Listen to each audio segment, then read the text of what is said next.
আসসালামু আলাইকুম শেখ ওয়ালিম সালামতুল্লাহ। আমি বলছেন আমার স্বামী একটা কোম্পানিতে জব করে, আমি টিউশন করি দুটা ঢাকাতে, দুজনেরটা দিয়ে ঢাকায় কষ্ট করে চলি আলহামদুলিল্লাহ। দুইজন চাকরি করে কষ্ট করতে হয়, আল্লাহ বরকত দান করে, আল্লাহ পরিতুষ্টি দান করে।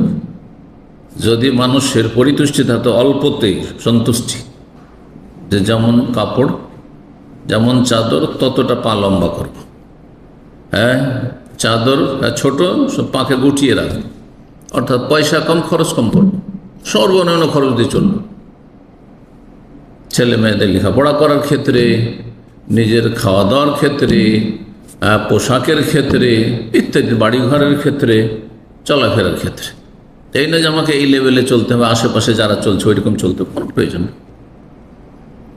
এটা করে না অধিকাংশ মানুষ, সেই জন্য খাই মেটে না। স্বামী স্ত্রী দুজন চাকরি করেও পেট ভরছে না, এটা হচ্ছে পশ্চিমাদের অবস্থা। এটা কোনো মুসলিম পরিবারে এমনটা হওয়া বাঞ্ছনীয় নয়। আল্লাহ শুকরিয়া আদায় করেন, অল্পতে পরিতুষ্ট হন, বরকত দেবে আল্লাহ রাব্বুল আলামিন। বলছেন এর মাঝে যতটুকু পারি শ্বশুর শাশুড়িকে স্বামী দেন প্রতি মাসে। এখন এই মাসে আমি বলছি আমার টাকা থেকে 5,000 নিয়ে আব্বা মাকে কিছু দিতে চাই। আপনার টাকা থেকে আপনি আপনার আব্বা মাকে দেবেন, আপনার স্বামীর বলার কোনো অধিকার নেই, আর আপনার শ্বশুর শাশুড়ির তো বলা, রাগ করা দুধের কথা বলার কোনো অধিকার নেই, হস্তক্ষেপের কোনো অধিকার নেই, হারাম। আর আপনার স্বামী দেবেন তার বাবা মাকে, সেই ক্ষেত্রে আপনার হস্তক্ষেপের অধিকার নেই, ওর বাবা মাকে দেবেন। আপনার নিজের ইনকাম থেকে দিচ্ছেন, আপনার স্বামীকেও জিজ্ঞাসা করার কোনো প্রয়োজন নেই। ভালো করে মাসালা শুনে রাখেন। এখন এই মাসে আমি বলছেন যে এটা নিয়ে আম্মু মানে শাশুড়ি খুব রাগ ঝামেলা করছে, হারাম কাজ করছে, গুনাহগার, সীমা লঙ্ঘন করছে, জালেম। আমি রাগ করে কষ্ট পেয়ে কয়েকদিন কল করি না। আল্লাহ সবাইকে সংশোধন করার তৌফিক দান করুন।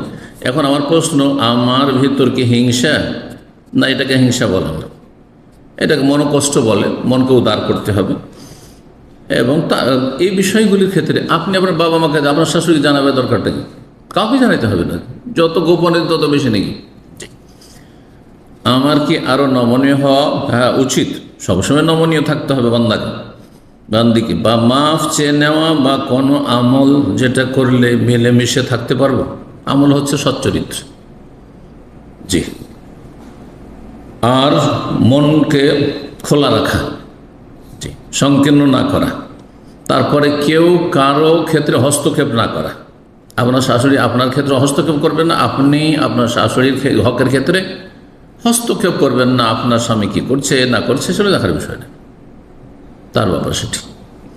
আল্লাহ বুঝার তৌফিক দান করেন, সকলকে আল্লাহ হেদায়েত দান করেন, আপনার শাশুড়িকে আল্লাহ হেদায়েত করেন।